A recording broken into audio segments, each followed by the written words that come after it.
Salut tout le monde, bienvenue sur Jeux Maison. Aujourd'hui, je vous présente le Scélérat ou Scoundrel en anglais. C'est un jeu qui a été inventé par Zach Gage et Kurt Bieg en 2011. Le Scélérat est un jeu de cartes en solitaire de type roguelike. Contrairement à la majorité des réussites, qui sont à la fois un petit peu ennuyeuses et très portées sur le hasard, le Scélérat va vous demander de faire des choix stratégiques qui vont largement influencer les chances de succès de la partie. Le jeu se joue avec un jeu de cartes standard dans lequel vous aurez enlevé les jokers ainsi que les têtes et as rouges. Vous jouerez donc avec un jeu de 44 cartes. Il vous faudra également un moyen pour marquer votre santé. Vous démarrez le jeu avec 20 points de vie, c'est également votre maximum de santé. Pour cela, vous pouvez utiliser un post-it, des jetons ou un dé à 20 faces. Vous mélangez les 44 cartes de la pile, vous les posez face cachée, cela constitue le donjon. En effet, dans le Scélérat, vous jouez le rôle d'un aventurier qui explore un donjon. Et comme tout bon donjon qui se respecte, vous aurez des monstres à affronter et des trésors à collecter. Les cartes noires sont des monstres dont la force est égale à la valeur chiffrée de ces cartes de 2 à 10, 11 pour les valets, 12 pour les dames, 13 pour les rois et 14 pour les as. C'est les dégâts que ces monstres vous infligeront si vous les combattez. Les cartes de carreau sont des armes que vous pourrez équiper au fur et à mesure de l'aventure pour réduire les dégâts effectués par les monstres. Les cœurs sont des potions de soin que vous pourrez prendre pour remonter votre vie. Le jeu se termine lorsque vous avez traversé l'intégralité du donjon ou si votre santé tombe à 0. À chaque tour de jeu, vous allez retourner une à une les cartes du donjon jusqu'à obtenir 4 cartes face visibles devant vous qui constituent la salle. 2 choix s'offrent alors à vous. Vous pouvez soit éviter la salle, la fuir, auquel cas vous ramassez pêle-mêle les 4 cartes exposées et vous les placez sous la pioche. Ensuite, vous reconstituez une nouvelle salle constituée de 4 cartes. Vous pouvez éviter autant de salles que vous le voulez dans une partie, mais jamais 2 d'affilée. Cela signifie que si vous évitez une salle, vous devez impérativement explorer la salle que vous révélez. Pour vous souvenir que vous venez d'éviter une salle, je vous conseille de mettre votre dé 20 sur le paquet. Cela signifie que tant que le dé 20 est sur le paquet, vous devez impérativement jouer cette salle. Pour explorer une salle, vous devez utiliser 3 des 4 cartes présentes dans la salle. La 4e carte sera conservée et servira de base pour la future salle. Lorsque vous explorez une salle, vous avez donc plusieurs options qui se présentent à vous. La première, c'est d'équiper une arme, par exemple. Si vous choisissez une arme, vous devez l'équiper en la plaçant face visible devant vous. Si vous avez déjà une arme équipée, vous devez d'abord défausser celle-ci avant de pouvoir équiper la nouvelle arme. Vous pouvez choisir de boire une potion de soin pour ajouter la valeur de cette carte à votre score de points de vie, sans toutefois dépasser 20. Cependant, vous ne pouvez bénéficier de l'effet d'une potion de soin qu'une seule fois par salle. Donc s'il y a plusieurs potions de soin, vous pouvez boire la première, les autres potions de soin que vous choisirez d'utiliser seront simplement défaussées et perdues. Enfin, vous pouvez combattre un monstre soit à main nue, soit en utilisant une arme. Lorsque vous choisissez d'affronter un monstre à main nue, vous perdez simplement la valeur de ce monstre en points de vie et vous défaussez le monstre. Si vous avez une arme équipée, vous pouvez l'utiliser pour affronter un monstre. À ce compte-là, vous prenez la carte du monstre, vous la placez sur l'arme, et la force de ce monstre sera réduite par la valeur de votre arme. Vous pouvez utiliser une arme pour combattre plusieurs monstres de la même salle ou de plusieurs salles consécutives. La seule condition, c'est qu'une arme ne peut servir qu'à tuer des monstres dont la force est inférieure strictement à celle du dernier monstre tué avec cette arme. Par exemple, si je fais le choix d'affronter le valet avec mon 8 de carreau, je ne pourrai pas utiliser cette arme pour affronter l'as de trèfle. Tactiquement, c'est donc un très mauvais choix et j'ai bien évidemment plutôt intérêt de commencer par l'as de trèfle pour ensuite pouvoir affronter le valet avec la même arme. C'est donc ce que je vais faire, j'affronte l'as de trèfle avec le 8 de carreau. L'as de trèfle inflige normalement 14 points de dégâts, mon arme me protège de 8, je prends donc 6 points de dégâts. Mes points de vie sont réduits à 14. Je peux ensuite affronter le valet, puisque le valet est inférieur à l'as. Le valet inflige normalement 11 points de dégâts, moins 8, je prends 3 points de dégâts, je suis à 11. J'ai utilisé 3 des 4 cartes de la salle, je peux donc passer à la salle suivante.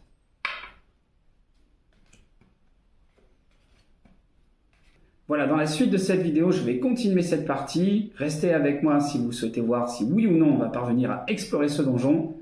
Sinon, likez, partagez, faites vivre la chaîne, faites-la connaître s'il vous plaît, et je vous dis à très vite sur Jeux Maison. Alors voilà, on va continuer cette partie pour voir est-ce qu'on va arriver à explorer l'intégralité de ce donjon. Ici, je vais bien évidemment affronter le 7, le 5, je ne prends aucun point de dégâts de par ces monstres, et puis je vais récupérer 7 points de vie.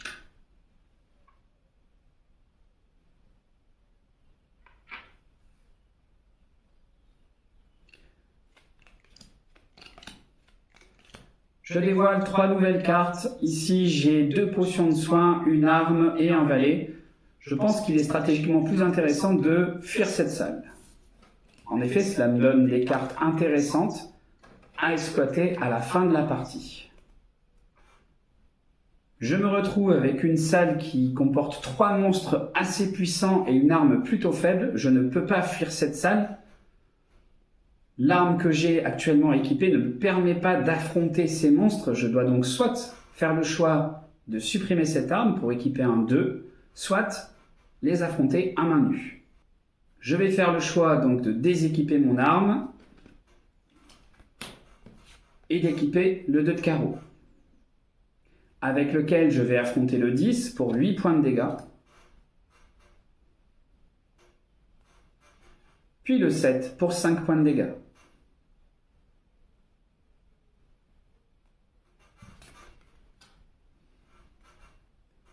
Il ne me reste plus que 5 points de vie pour une nouvelle salle. J'espère vraiment tomber sur une potion de soin, sinon la partie risque de se finir très très vite.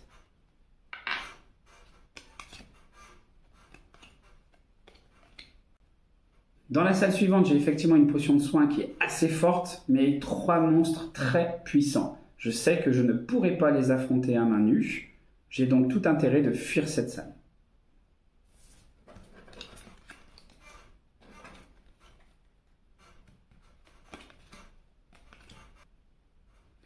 Voilà, alors là j'ai une salle qui est plutôt intéressante. Je vais pouvoir affronter le 3 de trèfle avec mon arme, prendre 1 point de dégâts.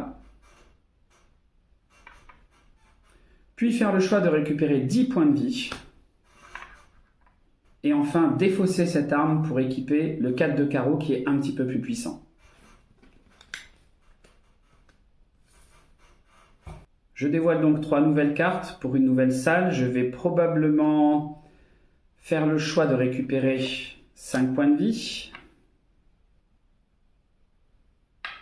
Je suis à 19.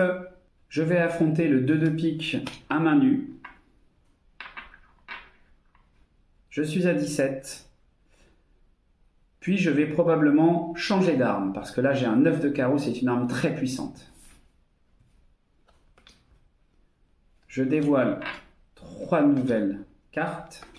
Donc là c'est dommage, je n'ai pas de tête à affronter, j'ai un score de points de vie assez élevé, j'ai une arme puissante. J'aurais bien aimé pouvoir affronter des as ou des rois ou des dames de façon à pouvoir m'en débarrasser en prenant le minimum de dégâts possible. Je vais peut-être tenter la chance en fuyant cette salle. Et j'espère avoir des têtes assez fortes. Alors là, c'est vraiment pas de chance parce que je suis obligé d'exploiter cette salle qui comporte une arme très puissante, un monstre assez faible et une potion de soin très forte. Donc j'ai voulu tenter la chance et c'était un mauvais choix malheureusement. Je vais devoir récupérer 3 points de vie. Je repasse à 20. Affronter le 8 de trèfle avec mon 9 de carreau, je ne prends pas de dégâts.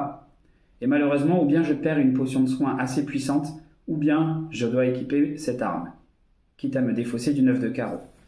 Je n'ai pas d'autre choix. J'équipe donc le 10 de carreau. Là, c'est une salle qui est manifestement très positive. Je n'en ai rien à faire pour l'instant. J'ai une arme très puissante. Je suis au maximum de mes points de vie. Je vais donc la fuir pour me donner des ressources pour plus tard. J'ai fui la salle. Je me retrouve face à des monstres qui sont d'une valeur assez faible, malheureusement. Ça m'ennuie vraiment beaucoup d'utiliser mon 10 de carreau pour les affronter. Mais en même temps, si je les affronte à main nue, 9, 6 et 3, je vais me retrouver à 2 points de vie. Autant dire que, sachant que j'ai passé des potions de soin assez puissantes qui se trouvent donc désormais sous le dessous du paquet, si je me retrouve avec des monstres assez forts, je vais mourir. Donc j'ai pas le choix, je vais devoir au moins affronter le 9 avec mon arme. Je ne prends pas de dégâts. Et affronter un 6 et un 3 à main nue. Je prends 9 points de dégâts en tout, je suis à 11. Je dévoile une nouvelle salle. Donc là, c'est pas de chance puisque j'ai un roi qui tombe. Malheureusement, je ne peux pas utiliser mon 10 de carreau pour l'affronter. Je vais être contraint d'affronter le 6 et le 2 et probablement devoir défausser mon 10 de carreau pour équiper ce 3 de carreau qui m'embête. Donc tant qu'à faire, autant ne pas perdre de points de vie pour cela. 6, 2 et je défausse le 10 pour équiper le 3.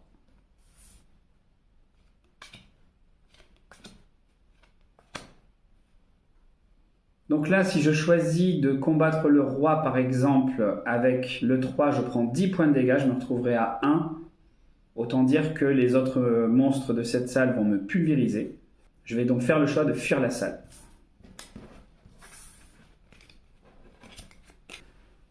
J'ai fui la salle pour une salle un peu meilleure, c'est pas mal. Je vais donc équiper le 7 à la place du 3, combattre le valet. Le valet donc fait 11 points de dégâts, moins 7, 4 points de dégâts. Je suis à 7. Puis je vais récupérer ces 4 points de dégâts sous la forme de la potion de soin qui se trouve là. Je repasse à 11. Je dévoile 3 nouvelles cartes. À nouveau là c'est dommage, j'ai une super potion de soin mais 2 cartes assez fortes à combattre. Je vais tenter le coup de récupérer 9 points de vie pour passer à 20. Et de combattre ce roi à main nue.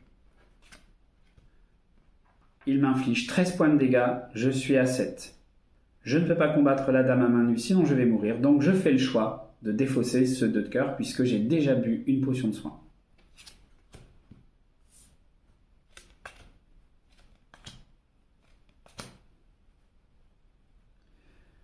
Là, on se retrouve avec une salle avec des monstres très puissants. Je pourrais tout à fait combattre le 9, combattre le 5, mais ensuite, je ne pourrais rien faire concernant l'As et la Dame. Je n'ai pas d'autre choix que de fuir cette salle. Donc là, c'est pas mal. Je peux utiliser mon 7 pour affronter le 10, puisque la force du 10 est inférieure à celle du valet. Je prends 3 points de dégâts, je suis à 4. Puis je fais le choix de récupérer 6 points de vie. Je suis à 10 et j'affronte ce 4 de trèfle à main nue. Je suis à 6 points de vie, j'explore une nouvelle salle. Je vais récupérer 8 points de vie pour passer à 14. Ensuite, défausser le 7 de carreau pour équiper le 6 de carreau et combattre le roi avec. Je prends donc 7 points de dégâts, je suis à 7 points de vie. Petit à petit, on se rapproche de la fin du donjon. Je n'ai bien évidemment pas le droit de compter le nombre de cartes qui se trouvent ici, ni le nombre de cartes qui se trouvent dans la défausse. Je ne peux pas non plus regarder la défausse pour voir les cartes qui sont déjà passées. Je vais choisir d'affronter la dame avec mon arme équipée. Je vais donc prendre 6 points de dégâts. Je suis à 1, je ne peux pas affronter le 8 car sinon je vais bien évidemment mourir. Je peux affronter uniquement le 4. Je ne prends pas de dégâts et je défausse mon arme pour équiper le 5 de carreau.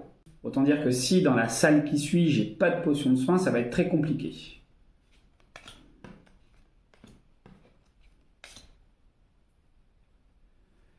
Je me retrouve face à 4 monstres ultra puissants, je n'ai qu'un seul point de vie, une arme plutôt médiocre. A priori, il ne me reste plus qu'une carte dans cette salle. Si c'est une forte potion de soin, j'ai peut-être une chance de m'en sortir. Mais je pense que ça va être très compliqué. Je fuis la salle, bien évidemment. Je dévoile 4 nouvelles cartes. Malheureusement, quelles que soient les méthodes pour combattre les différents monstres de cette salle, je vais de toute façon mourir. Par conséquent, je vais affronter le 5 avec un 5. Je ne prends pas de points de dégâts. Et puis ensuite, afin de connaître mon score final, je vais pouvoir cumuler la force de tous les monstres qui restent dans le donjon. On est donc à 14 plus 12, 26 plus 9, 35, plus 8, 43. 43 points de dégâts, moins 1 point de vie, cela fait moins 42. Cela me fait un score négatif de moins 42. Voilà, vous savez tout du scélérat. Vous avez vu que malheureusement on a perdu cette partie, mais peut-être qu'on fera mieux à la partie suivante. Je vous invite vous aussi à essayer ce jeu qui est vraiment super, qui vous occupera pas mal de temps, très tactique, très stratégique. N'hésitez pas en commentaire à me dire les scores que vous faites et moi je vous dis à très vite sur Jeux Maison.